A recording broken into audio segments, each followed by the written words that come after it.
Hmm.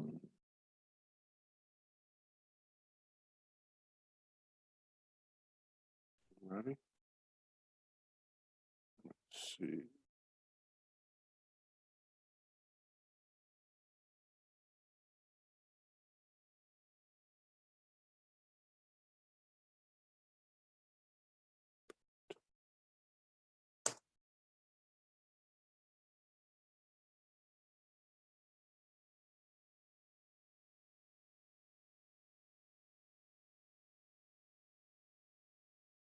All right, we're live on Facebook. Waiting on Sarah, and we're gonna do a little intro and be right back. All right. Right on.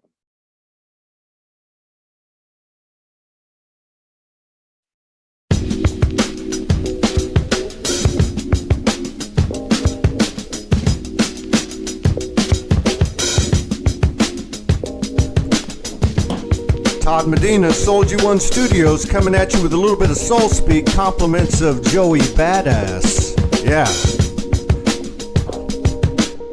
Truth. I don't know what I'm doing. There's no plan. This shit is moving so fast. Like we're all babies again, learning at warp speed. But this time the universe is reciprocating. Oh yeah. Big time. Yeah. We're all the center of the universe, and that ain't no story sold in a good book. Nah, we are the good book. We are the science in the stars. The universe originates in the inner space beneath the construct of a mind. We, as a universe, lay down on us, threw down on us with purpose and meaning.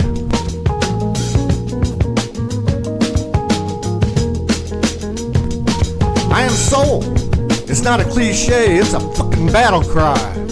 Cause it can help you find your ass in the deepest, darkest little depths you could ever attract to yourself. And if you've thought about it and didn't want to think about it, you can bet it's coming. Oh hell yeah. This is the ascension. Where the walls come tumbling down or the ride can be a big soulgasm. Yeah. That's right, man. The choice is on us.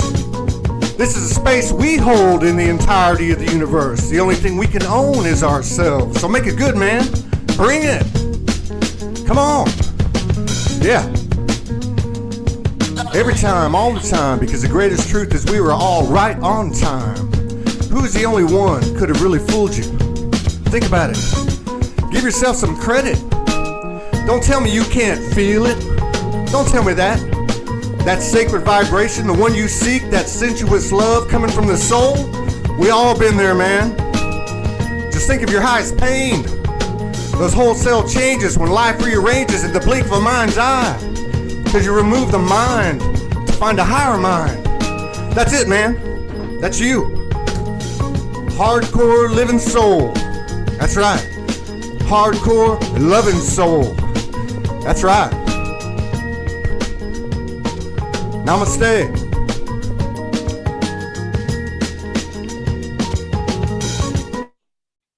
All right, let's get that crazy guy off of there. Bring on the real show. Let's see here. We've got the Wheelie Mama in the house. The Wheelie Mama is in the house. This will be a good show.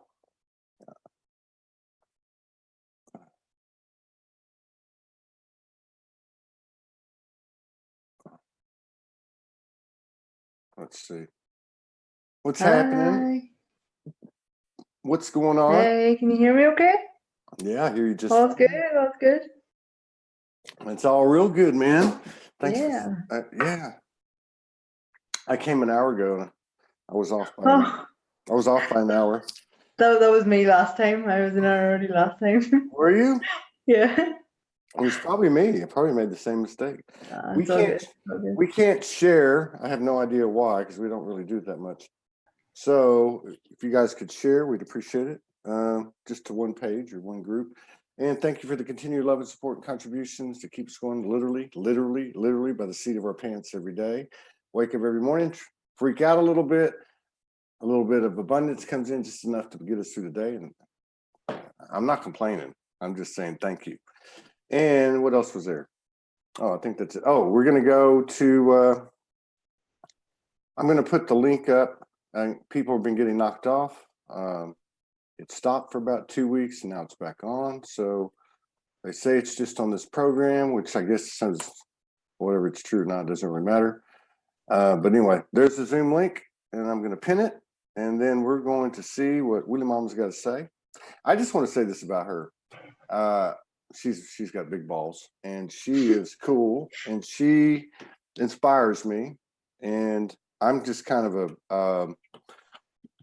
kind of a recluse, kind of a state of myself. And but certain people inspire me. You know, Shanine inspires me, and you inspire me. And there's other people, and I go down a list, but you really you're a big inspiration. You know, I don't know what else to Right back at you, brother. Right back at you. Well, you're my hero. Let's put it that Again, way. right back at you. So what's been going on? It's been a while since our first and only collaboration. I'm looking forward to doing many, many more. Awesome. Yeah, definitely. You know, we talked about your presence. Now let's cut all the bullshit. Let's just talk about what the hell's been happening. What's been going on these last few weeks? Everybody's talking about this, talking about that. You know, I'm getting a little feisty about it. I'm a little almost intolerant about it. You know, it's time to shift or get off the pot, period. Okay. No one's going to do it for you. No one's going to hold your hand. Yeah. You know, I ain't worried about, you know, all this other stuff. What is all that? You know, you're going to have to calm me down here. No, dude, totally. And what I absolutely loved was your show with Dr. Joe. That was just magic for me, because when you were saying now is the time to actually shut your mouth, that's exactly where I'm at right now too. Because it's like, and I can really see, and yeah, I'm all for freedom of speech and speaking your truth and all that, but there's some people, there's a real sense of urgency with them, and there's a real like, I gotta communicate this, I gotta say this. I'm totally at the opposite end of the spectrum. And that's why I've been cheering every one of your shows that I've watched lately, and with Morgan Lee saying, if you know it, why you gotta say it. And that's exactly it. And I'm right there going, I know my truth right now. I know it. I feel it in the core of my being. Nobody else cares, so I'm not going to shout. Nobody else, because everybody's too busy, as Melissa says, staying in our own lane, minding our own shift. Yeah. Nobody's got time to care about what my truth is anymore.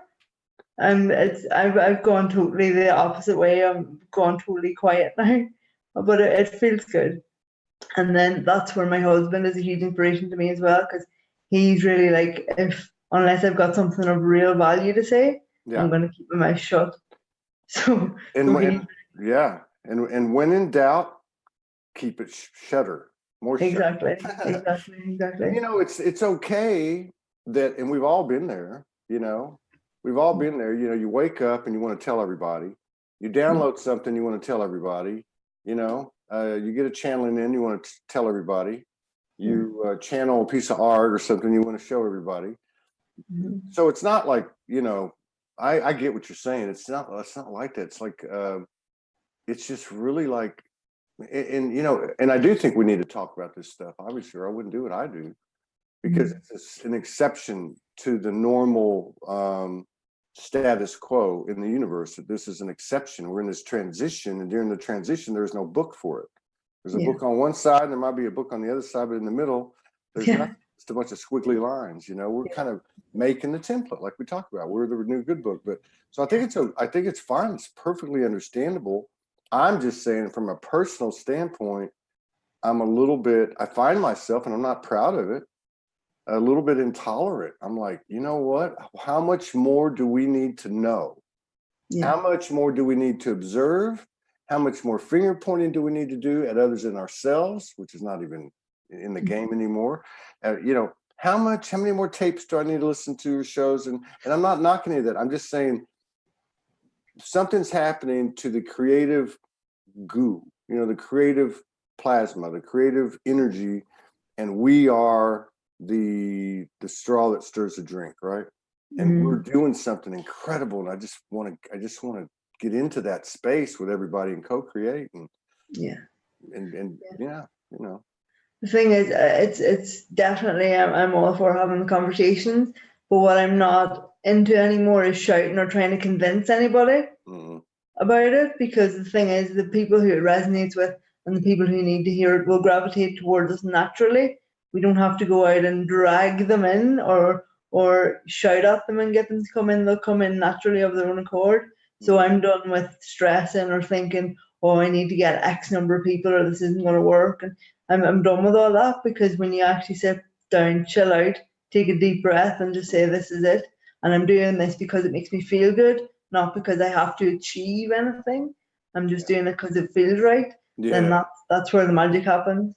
yeah, that's true, you know. And it's like, if you feel like you need to do it, then do it.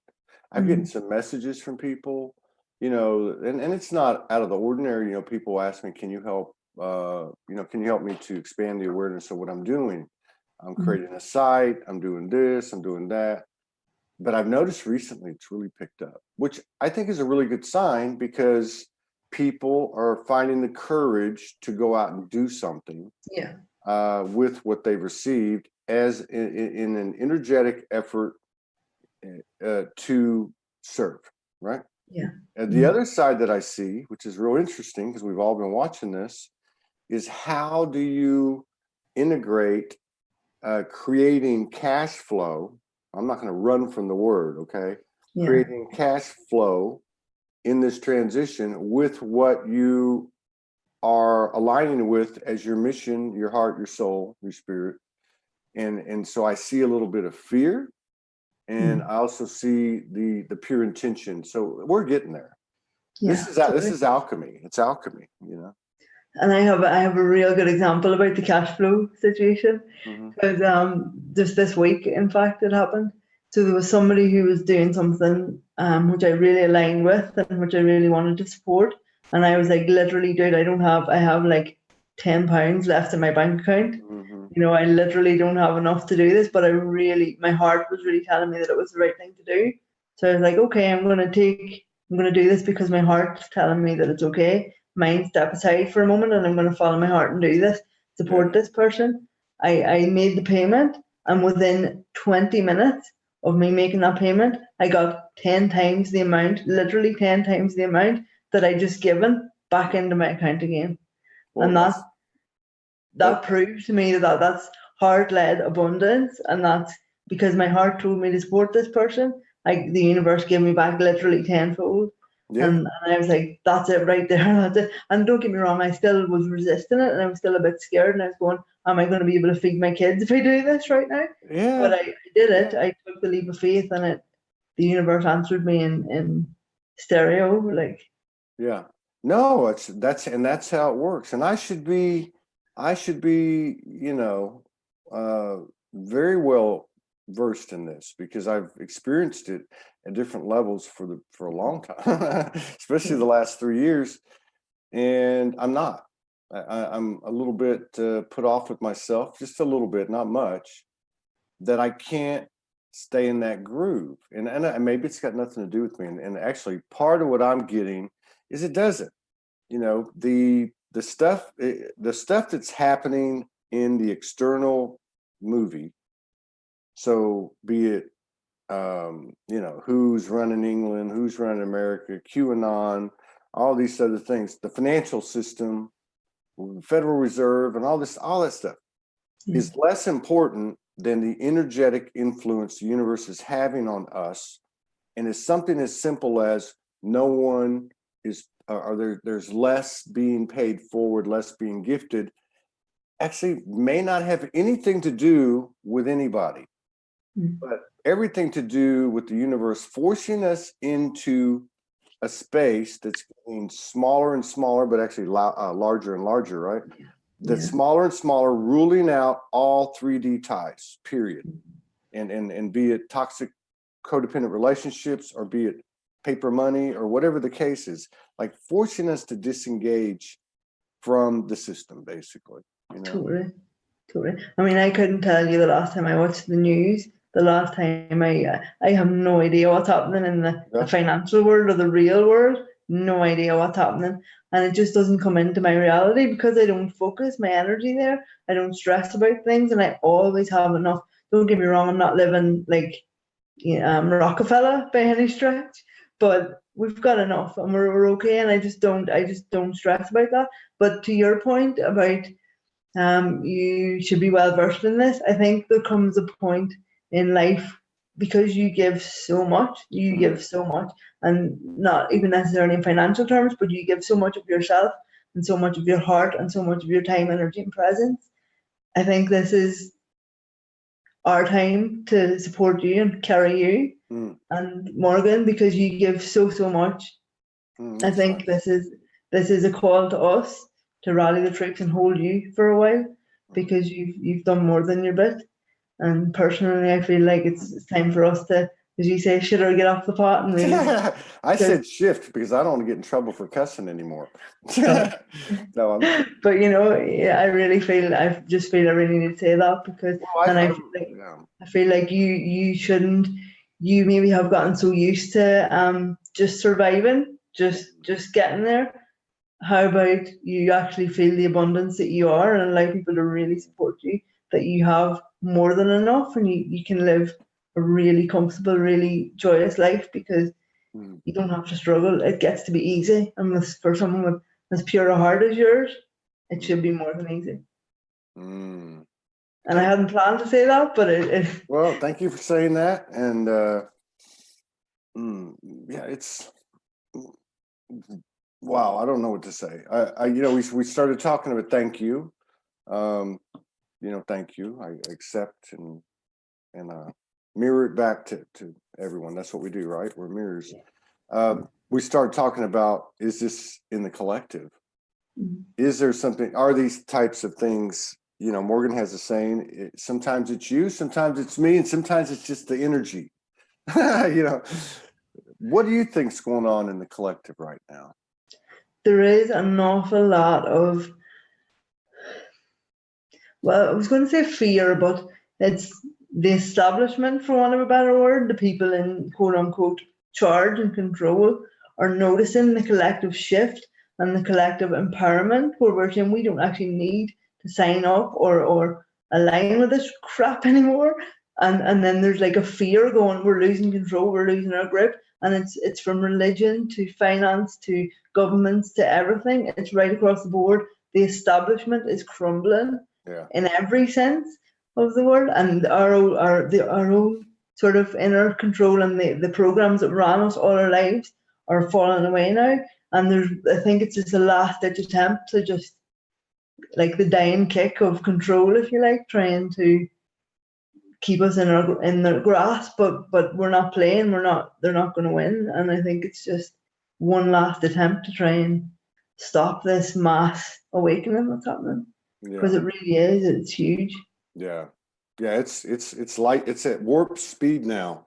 Yeah, I don't even and that's that's the thing too. It's changing so fast that what applied yesterday doesn't apply today. And I go back to, we were in Ventura Beach a week ago, and they had a big conference there. Sandra Walters spoke at it, and some other people we know.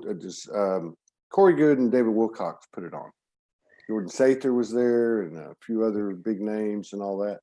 And I really just said, I'm done with all that. Like I just thought about it. This lady wanted me to come over and do a little interview with her, and I just didn't go. Which I probably should have been more upfront about. Or I just didn't really understand that I'm no longer resonating with that stuff. It served its purpose, and the whole us against them thing, it doesn't even resonate with me anymore. We talked last time about your whole story, and it's an incredible story. We could talk for hours about it. But I've learned one thing hanging around a spirit like yours, Morgan, and that is the stories don't matter anymore. That's it. Not to take anything away from them. No, absolutely.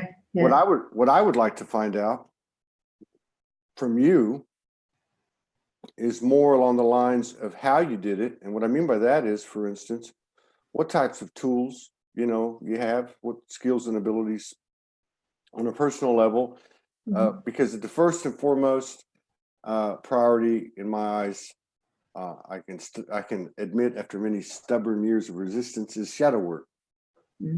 And so, how do you? And shadow, of course, we know is not necessarily being a trauma that's the result of a victimization. Whatever. I mean, it's all different kinds of things. Shadows, all different kinds of things. But do you have a personal way or tools that you use to, to get through the shadows and convert them by alchemy to the gold that you are? and this is where it comes in perfectly, where it's the human is the hero, because for so many years I was led to believe and allowed myself to believe that parts of me were bad, parts of me were shameful, parts of me that I actually even subscribed at one point in my life to the fact that I was being punished in this life for something horrific that I'd done in a previous one. And like, when you think about that, how much BS is that right there? Like, I just don't like, but I actually believe that. And of course, because I believed that, then that was my reality, that was my experience. Every time I went to try and do something, it was a struggle. I was riddled with pain to the point where I was almost like, I couldn't move at one point. And it was because I was telling myself that I was bad, that I needed to be, that I was, punished, should be punished and all this, and that I had to, I don't know, make good in this life. And that became my reality, where I was trapped in my body, and I actually couldn't bear to look at myself in the mirror even. And that was the first step for me, was when I actually really went, as Melissa says, toe to toe with myself, and really sat and looked myself deep in the eyes, saw right through to my soul, and I was like, right, okay, I'm listening now, you've got my attention, what is it you need to show me, what is it you need to teach me through this experience? And I really then, that was the beginning of, I guess, my heart opening to myself. I was always very kind to other people and could always see what I now know, the divinity in other people, but I could never allow myself to see it in myself. So I really, really sat down and sounds really simplistic, but it's so powerful when you sit down and actually look at yourself really in the eye and really see who you are and feel who you are, and actually then get a relationship with your inner child and really, like, as corny as it sounds, really learn to love yourself and forgive yourself, because you didn't know any better back then. Yeah. And really, and then I had, I suppose, a turbulent relationship on the parent side, on both sides at various times in my life. So, and then I spent a long time being angry about that, and that my parents weren't the people that I wanted them to be, or that I needed them to be. And then I realized, hold on, I can give myself that love right now.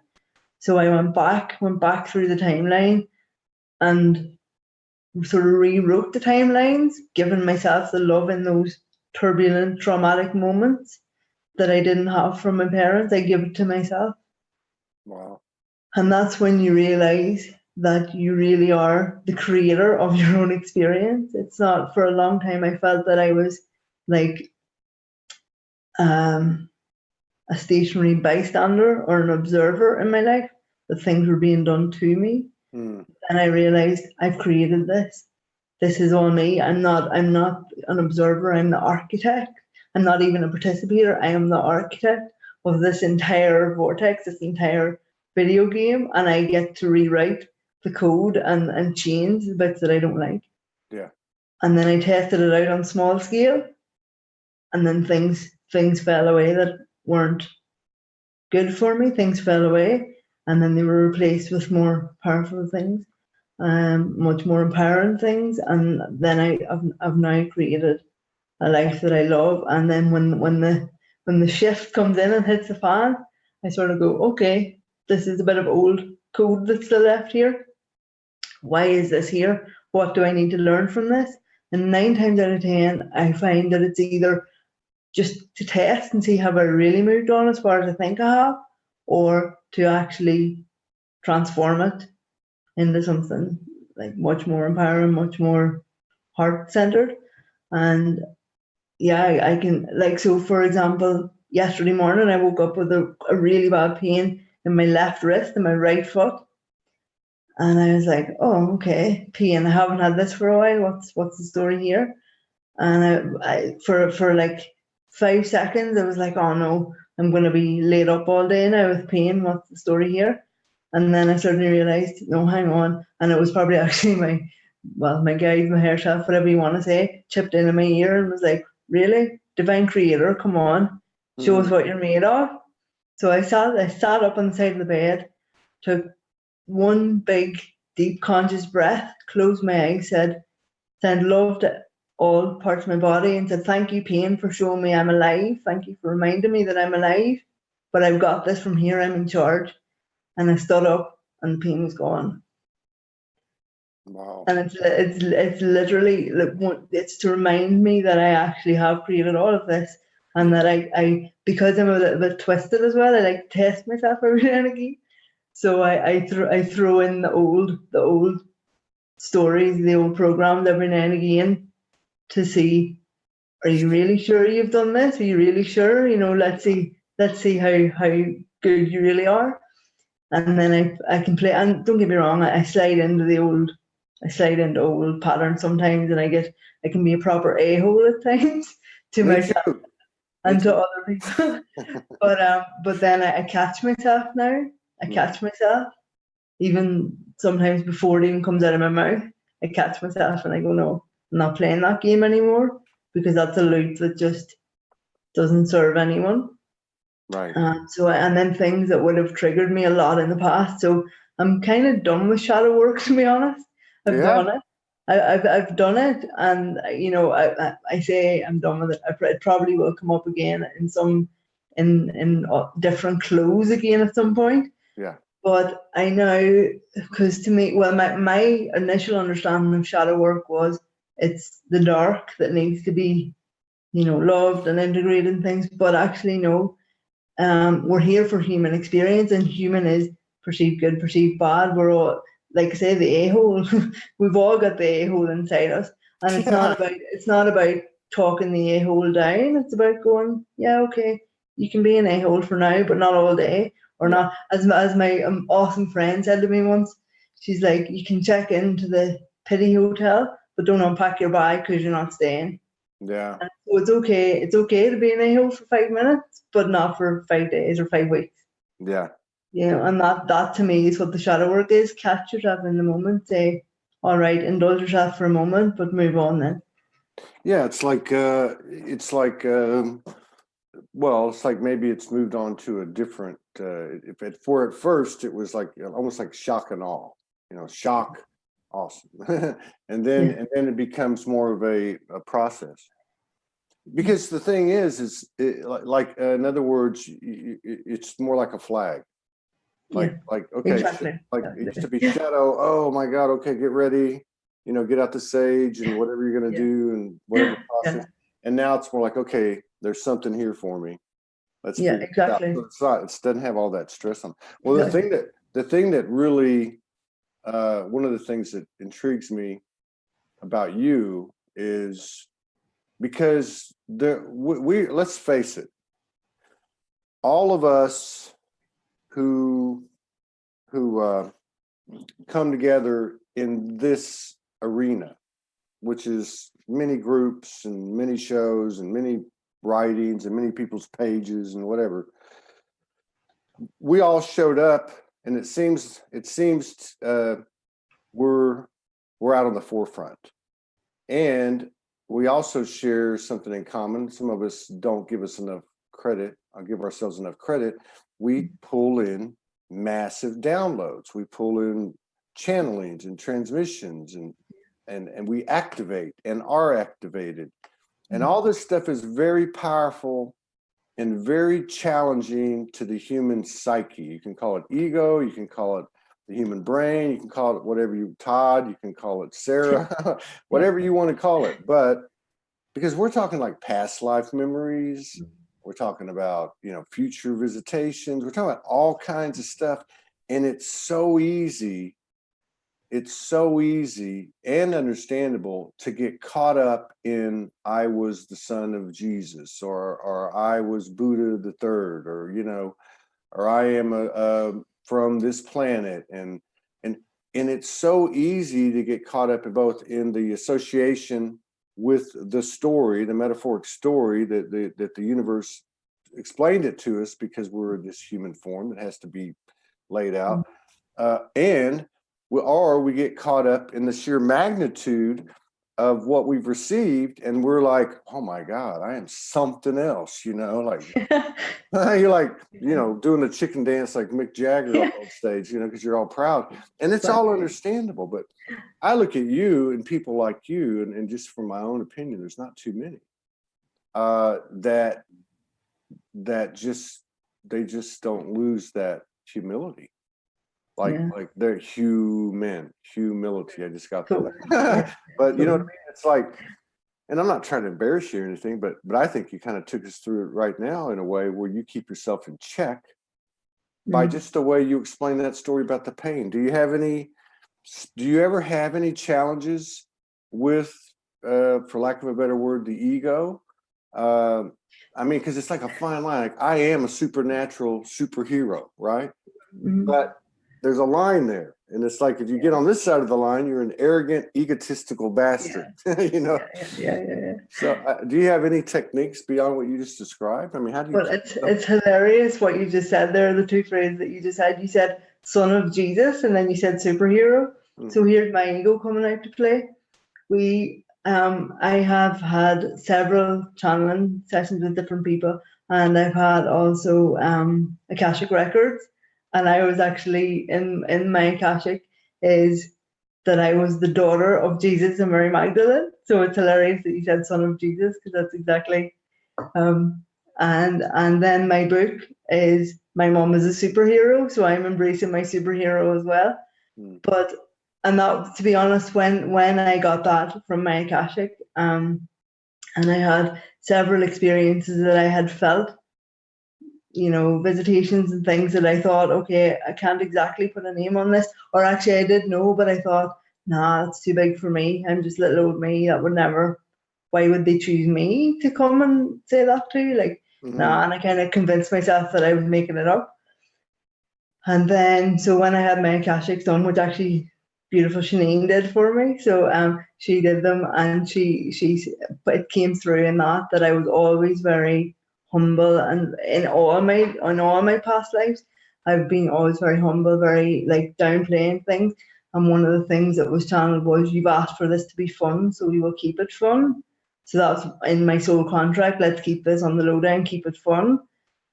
So I kind of realized, even when I got that confirmation, it was like, okay, well, I didn't put a name on it, or didn't, confirm it for myself all this time. So I don't need to shout about it now. Let's just keep it, let's just keep it on the down low and just keep things the way they are. So it's kind of easy. Sometimes I do sit and go, oh my God, like privately, I go, holy right? shit. Like, how can you not? I don't make an issue of it, because everybody's got their stories. Everybody's awesome. Yeah. Let's face it, we're all made of the same stuff, so we're all equally awesome. So nobody needs to hear about how brilliant I am. Well, it's interesting. It's interesting watching. Thank you for that answer. It's interesting watching things right now, because what I'm noticing is that the patriarchal, I'm not going to use the term masculine, I'm going to use the term the patriarchal wound, because this was a patriarchal controlled realm. We all know the story, but it's interesting watching this patriarchal wound that's actually coming to the surface with a greater and greater magnification, or whatever you want to call it. Every day we get deeper and deeper into this, and it's men and women. And what I see more than anything is this second nature kind of not even think about it, unconscious attachment to something that this false realm gave us. And I don't give a damn if I think, or you think, or whatever from somewhere up here gave it to us, or somebody, incarnated says, oh, you're the president, or you're the second coming, or you're the new Buddha, or whatever. I don't care what gave it to you, because it's all the same thing. It's all coming from something outside yourself, whether it's in the physical or the non-physical. Neither one of them carry more weight. I hate to say it. Now, at one point in the game, the non-physical definitely carried more weight, because it could scare the hell out of us. It could give us major information, but not anymore. We are divine human beings, and we are the one that call the shots, right? So it's interesting watching, especially in these light worker circles, people that have been doing it a long time, and even people that haven't been doing it a long time, that there is no differentiation from the student to the teacher. There is no student teacher anymore. So there is no template. We're creating this template, and in that template, to me, is a tremendous amount of humility. And I that old saying, the meek will inherit the earth, right? There's so much power, and you're talking to a man's man who was demasculated by this universe, you know, having my hand held by the beautiful divine feminine in my life, who had to come back into power through softness. And it's doable. It's doable. I'm not there yet, and I'm not saying anything, but it's doable. And but you know, when you look at the people who are doing the shouting and the "I'm right" and "this is my truth" and the smashing their chest and excuse the expression, the willy waving, whether they're male or female, willy waving. It's really, when you look past all that and all the shouting and all the noise and all the "look at me," all they want is to be seen, heard, and loved. That's right. And appreciated and recognized. And that's all any of us want. And just some people, their wounds are a little bit deeper than others, so they got to turn up the volume a little bit louder than some. But eventually they'll realize that it doesn't matter a jot what you think of me or what I think of you. What matters is whether we're at peace with ourselves. Yeah. Well, and until you heal the wound inside yourself, no amount of adoration, recognition, or accolades from external will ever cut the mustard. You got to go in and heal the wound inside. Yeah, isn't that what you just said? Made like, because I'm very visual, right? Yeah. So I'm sitting there listening to you, and you're like, okay, so watching these people, and I'm gonna throw myself in there, watching any of us, you know, beating their chest or waving their willy. That's my new saying, waving their willy, or whatever the case is. What are they really doing? What are we really doing? Let's put it that way. What are we really doing? We are looking for attention. Yeah. We are wanting to be loved. We're wanting to be loved. Hear me, love me. Yeah, that's it. So if we take that as a macrocosm, and then, or let's just start it the other way, take the body as a microcosm, and what are we doing? The shadow. Well, what is that ego, that charismatic child of fear, you know, anger or sadness, or, you know, so these are pieces of us, very human aspects that want to be, well, like you said about the inner child, they want to be recognized. They want to be seen. And everything else flows from there, because we've learned that once we become aware of it, then the road to alignment starts. So if we look at the collective earth population of the earth, or say in our community, and looked at it as our body, then these people, and me included, would just be seen as another opportunity to align with an aspect of ourselves, and therefore bring further alignment to the collective, which is what we're all trying to do. I love that. That was perfect. You're spot on. Even in my own kids, like it's really funny because I obviously got a 1-year-old and a 3-year-old, and because I breastfeed, they have this like power struggle sometimes. Like, I want mom's attention, and obviously the smaller one, like, she gets a little bit more attention because she's a little bit more further down the food chain, if you like. So she gets a little bit more attention from me. And then if my son, who's a bit older, wants some attention from me and he sees me with my daughter, he will mirror what she does. This will be really childlike, babble and do the thing exactly what he's just seen her do to get the attention. And that's what's happening on the world scale. So people are just mirroring the behaviors that they've seen to work in the past and Yeah. went, I want some love and attention and some control, so I'm going to behave like a whatever. And if I can't make people love me for me, I'll make them scared so that they have to love me Yeah. because out Yeah. of fear. Yeah. This is great. This is a great analogy, metaphoric description. Yeah. Because I'm like, okay, so like so you see a lot of cookie cutting done. Yeah.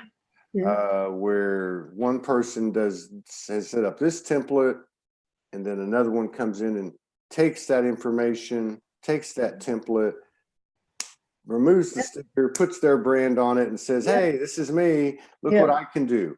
And I'm not making fun of myself for my brothers and sisters. I'm not doing that. This is strictly from observation, Yeah. going, what's happening here? Because again, things are moving so fast. Not only what was true, let's say true yesterday, there's a new truth today, and that also includes things that, in other words, what you said earlier about, getting to the point where you have that toe to toe with yourself, and you, basically you forgive yourself for not knowing. Yeah. Yeah. Because everybody only does the best they can, whether it's what we would do in the same circumstance or not. Every person is doing the best they can with the information they have in that moment. Yeah. And when you look at them like that and you say, I can see your inner child screaming for love and attention, it takes the sting out of it, and you can actually look at it with love and integrate it as a part of you, because whether it's me today and you tomorrow, we're all our inner children are screaming for love and attention. Yeah. And when you can look at the external quote unquote world and the bigger, like the macrocosm in that way, nobody triggers you to the same extent, because all you see is a little child.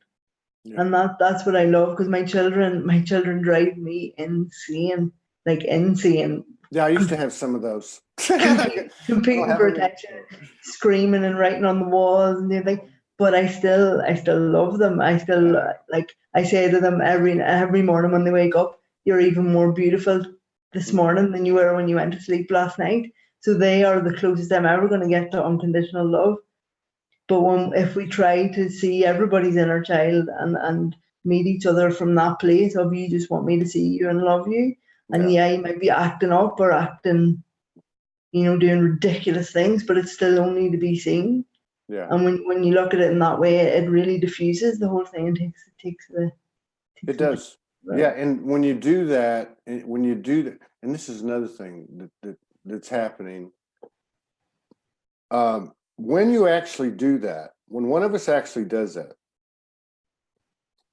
nothing needs to be said, because you actually transformed the field, and that other, let's say that other person or people, whatever the situation is, they're either going to align with that or they're going to move on to another circle, which is fine too, And the other thing too is, when I look at it, I saw a great post this morning, and I'd never seen it before. And it was a quote of Nikola Tesla.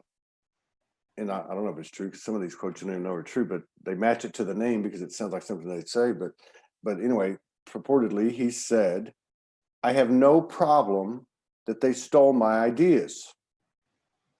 I do have a problem, the fact that they don't have their own.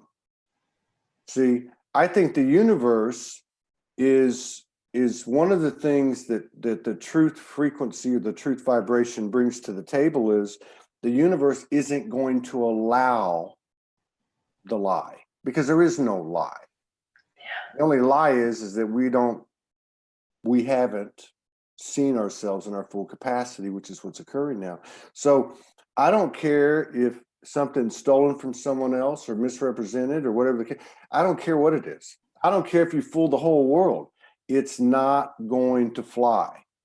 Yeah. And this is another let go or be dragged choice point. So on one hand, we have to retain the humility of, everything I produce is for the world. Yeah, I don't own anything. I'm just a conduit. I can't own anything. And then on the other end of it is just the like you were talking about earlier, that pure intention of pulling that in and sharing it. Yeah. Without any reservations, without any. I actually, if you don't mind, I have and it's crazy that you're talking about that, because I have a really good example that you don't know about this. So when I was pregnant with my son, I decided that I wanted to write a book to explain to him about disability, diversity, and what it means to have a mum in a wheelchair.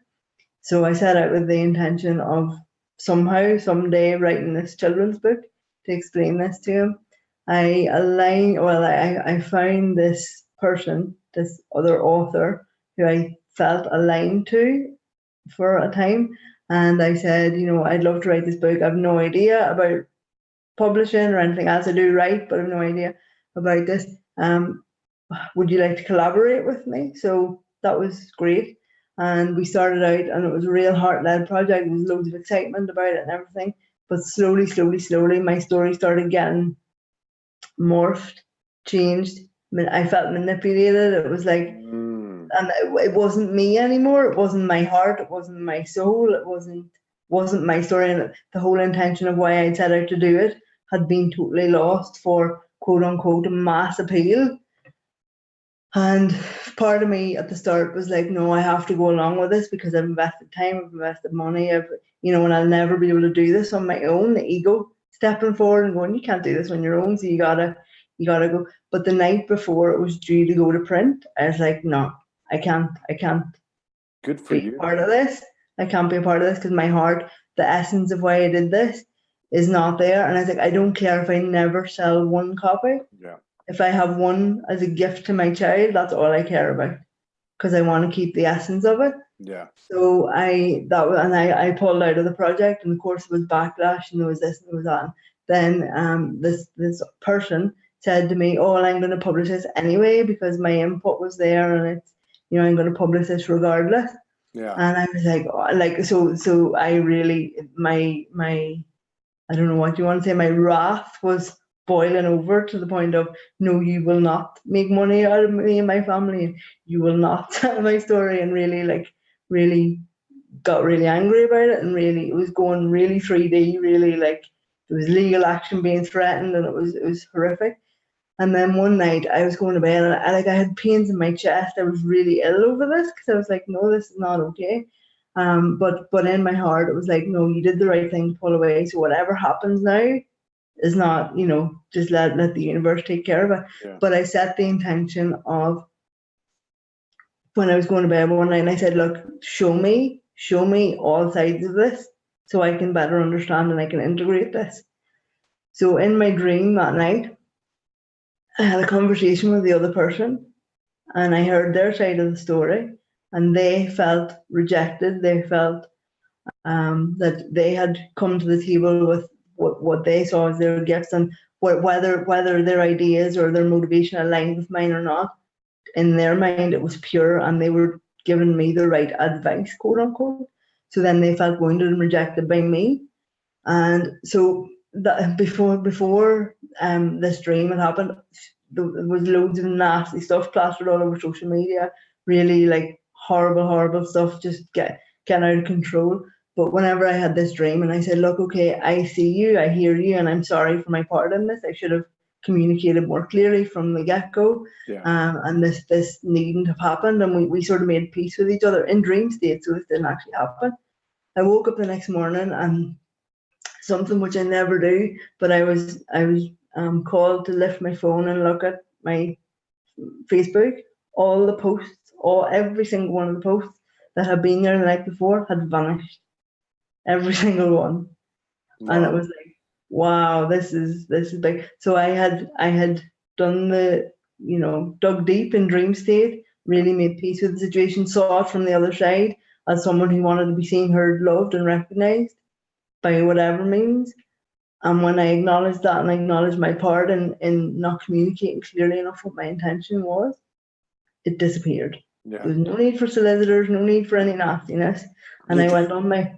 Did you ever have a conversation with him about it? No. Yeah. See, and that's what I was talking about. So to me, like your dream was basically giving you the movie of the alignment that you created within yourself. See, and then and nothing's ever said.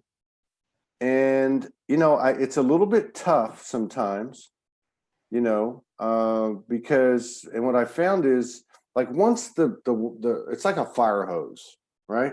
So you got this fire hose comes and it hits you. And our old, like I love what you said a minute ago, started to go 3D real quick. Yeah. And you're like, okay, just I can turn the hose off. Yeah.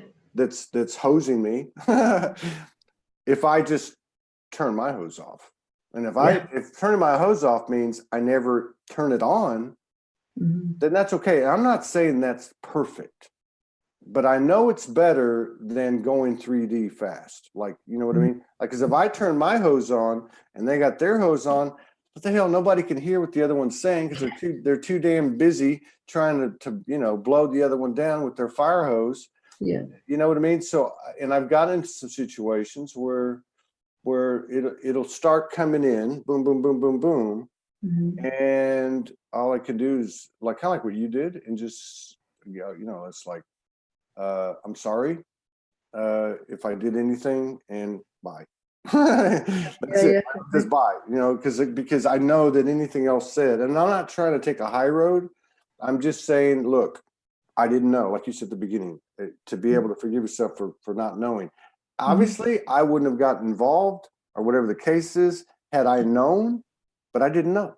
And like this happened with a really, really good friend of mine, man. I mean, like a really good friend of mine recently. We used to play around a lot, crazy. Like the person's crazy like me, right? We would make like crazy, comments to each other because I don't even comment on Facebook. But I guess my Peter Pan went too far. Or something happened, right? And friendship's over. Okay. Like that. Boom. And I'm like, oh my God, it's like a sister. Like, whoa, what just happened? And I sent an email and said, hey, I'm sorry. And just said what I had to say and left it at that. And so it's a little bit strange, this transition we're going through, this part of the transition, because there's still got to be some of this. But the fact that you did what you did and others have done it, I've done it, in that silence, as long as we don't try to measure it by the human literal proof, like, like, oh, they're on my friends list again, or, oh, they sent me a birthday card, or, oh, they called me, as long as we don't try to measure it that way and we can understand that what we've really done has corrected the situation and brought alignment because it's our truth. Yeah, exactly. And that's, I mean, I know in my heart I'll never speak to that person again, but I've made my peace with her and I don't need to speak to her because our contract, if you like, or our involvement with each other is finished. So we don't need to be in each other's faces ever again. Yeah. But we're okay. And I didn't actually turn my hose off, but I redirected it. I redirected the flow into really, really pumping out my own book, which is my truth and is my heart, is my passion, and it's been so well received. So well received. And that's because it's completely me. It's like unapologetically me. It's real. It's totally, and I didn't do it to sell copies. I did it to pour my heart out as a love letter to me, between me and my two kids. Yeah. So I don't care, but it actually almost counterintuitively by not wanting to sell, it is selling because people can see the authenticity of it and feel the love, and they're buying into it because of that. So it just, I learned so much from that one thing. It was, Isn't that the truth though? When you let go, the shift rolls, when you let go, I mean, God, how many times I've let go of Morgan? Don't remind me. I'm just kidding. Yeah. No, it's not been a lot. It's not, there's been levels of letting go, but I mean, there was a couple of times where it was like, no can do, right? And this is a long time ago, but what happened? Like the next day, like within a day or two, it went boom. Like there's something about letting go to a point where your level of trust of the universe, which is really trust of your own self and your magic and your miraculous powers, something about letting go is the greatest, the highest degree of faith that you can muster in a moment that brings just irrefutable, return from the universe. Totally. And I've had that so many times with my husband as well. Like when we first moved in together, I said to him at one point, I'm going to work, and if you're still here when I come home, I'm going to call the cops and have you removed. Like, I'm telling you, I can be a proper a-hole when I want to be, but and even sometimes when I don't want to be. But and then I went to work, and I was like, oh my God, what if he's not there when I go home? What? And that was the start of my heart softening and opening to him and going, actually, I really want him to be around. So that was, and then so many times, and especially with having the two kids in 2 years, sometimes you forget who each other really is, and you start seeing each other as mom and dad or whatever. And then when you go, you know what, I've had enough of this, just go, just leave.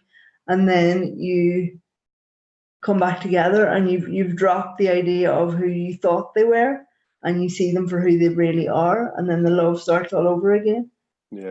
You lose the control and the trying to put the square peg into the round hole sort of thing, and you see it for what it really is, and then you have a new love and a new appreciation of it.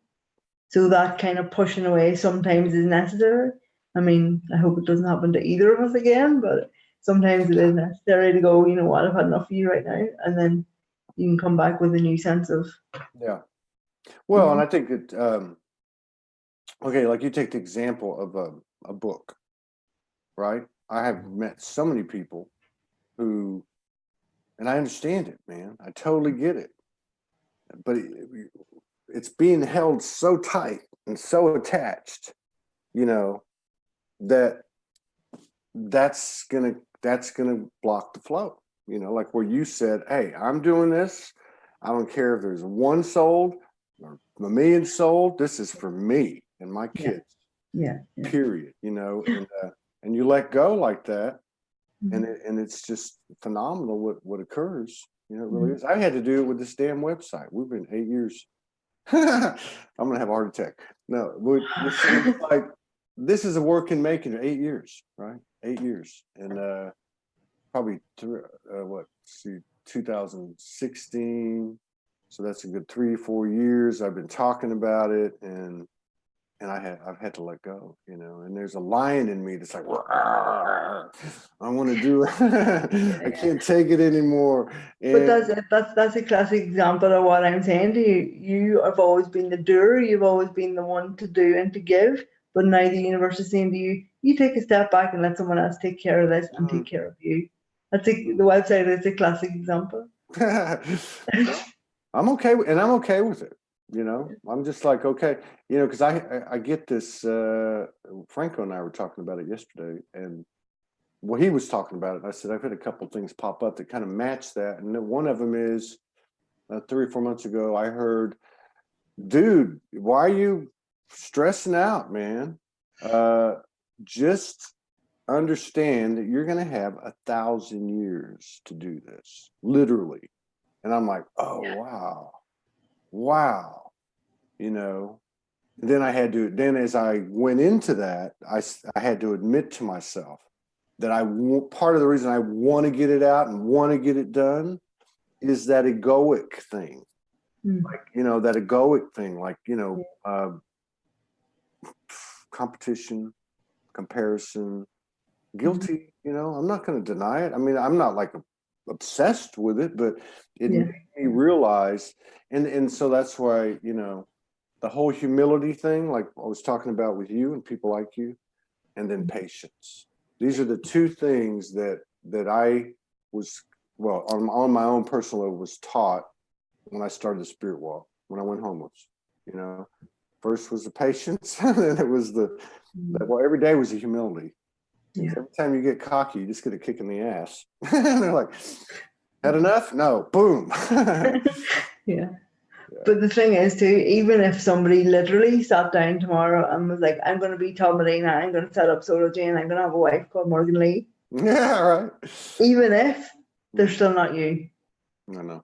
You're the only person who can win the competition of Tom Medina because you're the only one who's here to be Tom Medina. So it doesn't matter a jack what anyone else is doing, how many other people try to copy you, because no one's got your heart, your soul, and your spirit. So let them do whatever they want to do. Build 10,000 websites, because none of them's going to be yours. Damn. You're gonna make me start crying. But that's the thing, because nobody can be you, nobody is you. That goes for all of us. So yeah, exactly. So it's a competition of one. You're already the goddamn champion, dude. Nobody can touch you because no one is you. Man, this is awesome. I'm having that. So it'll happen. It'll happen at the perfect time for you, and nobody else matters. Yeah, that's true. So did you get yours going? Yeah, I have. But again, I handed mine over to someone else. Yeah. That's not my genius. That's not my jam. So I handed mine over to someone else to do it. Yeah, well, good. I'm glad. What is the website? So it's wheeliemama.com. Oh, okay, that's easy. wheeliemama.com.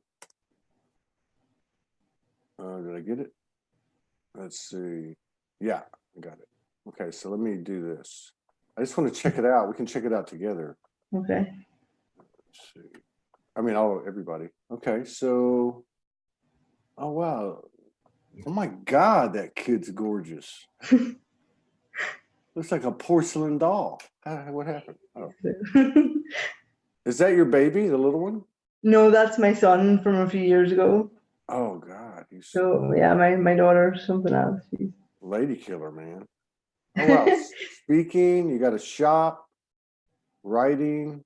Blog post. My mom's a superhero. That's my book. Oh wow. Oh wow.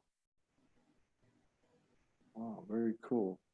Oh, you've been featured on BBC, UTV, Partial Reporter. Yeah. Very cool. All right. Let's see here. I'm going to sign up. Oh, right here. So you just sign. Oh, here. Yeah, there we go. SoulogyOneStudios @gmail.com. Boom. Cool. So you got a new book, contact services, intuitive readings, mastery in motion workshops. Very cool. Very cool. So are you doing any type of do you do like events? Like some people like have sites and they'll have like meetings during the month and stuff like that, or workshops, or yeah. So I do my mastery in motion, which is an empowerment workshop. So the next one coming up is on the 10th of October. It's a 4-week empowerment, and it's just really what we started off talking about, all the things, all the techniques that I use to stay in alignment with myself. I kind of packaged that into a workshop to help people, or to allow people to choose from my sort of basket of tricks what resonates with them and what they can use to design the life that they want to experience. And then I also do the intuitive readings as well. And more, it's the one-to-one sessions are morphing to be a combination of intuitive readings and the empowerment. So it's not just the cards anymore, it's a mixture of the two, because I don't resonate with the predictive side of intuitive readings anymore, because that's kind of, I want to empower people to choose which reality they want to experience, and during the readings I hold them in their highest aspect and show them what their highest possibility is, and then it's up to them to choose which path they want to go down. Yeah, I'm with you. Yeah, I like that. But I like that whole what is it, like just like a spontaneous interaction, you show up and see what happens. That's it, exactly. Because I have, and even with my workshops, I tried so hard to be linear, No, plan it out and, syllabus and this. And I just kept hearing, nah, no. what are you trying to do? That's not you. What are you trying? And it was, the whole thing was, stop trying to be someone you're not, Yeah. just to market this thing, just Yeah. be yourself. And that's what people will sign up for. And I think yeah. I mean, there's people that I go to their, like that person I was saying about earlier, I just sign up to go to their stuff, to be in their energy. It's not necessarily what they're doing, it's just to be in their energy. So yeah, I have to give myself the same break, because those who sign up for me is just to hang out with me and get a bit of, That's right. That's right. And there's something about the magic and that spontaneous that that like lasts forever. I don't think we're trying to be someone we're not. I think it was we were only working with the boxes that we were shown. That's it. That's it. Like, That's it. F that. I don't want a box. I want a circle. Yeah. With a bunch of little portals in it. Let's go jump in here and see what happens. Right. That's it. That's it, exactly. Well, if you're up for it, I'd love to collaborate with you again and again and again. Awesome. Yeah, for sure. Yeah, I'm digging it. We're hopefully we're going to settle down a little bit. We're I think I'm supposed to start talking about this. We're waiting on our car. It's going to be another week, and then we're going to go up to Shasta for a 2-day retreat. Then we're going to go to Washington State for 2 weeks, and I'm going to milk goats every day. I'm going to make cheese. Awesome. Then we're going to run over to Sedona for a couple of days and participate in a conference that Suzanne Ross is doing, and a lot of friends. And then we're going to go hibernate up in Northern California for 2 or 3 months. That's what the guidance has given us, but that could change tomorrow. You know how this works, right? Dude, you got to come to Ireland sometime. I fully expect to as many others to travel the world, and well, there's a bed here with your name on it anytime you want. Is it? Well, it doesn't matter if it's a bed, and Morgan and I'll fit on it. Yeah, for sure. Yeah. Room But if you for hear two. a loud thump in the middle of the night, she knocked me off the bed and told me to go sleep on the floor. No, I'm kidding. You take care. Best to you and your family. You too. Lots of love. And to everything you're doing. Thank you for everything you're doing. And right back at you. Okay, you take care. Bye-bye. Take care.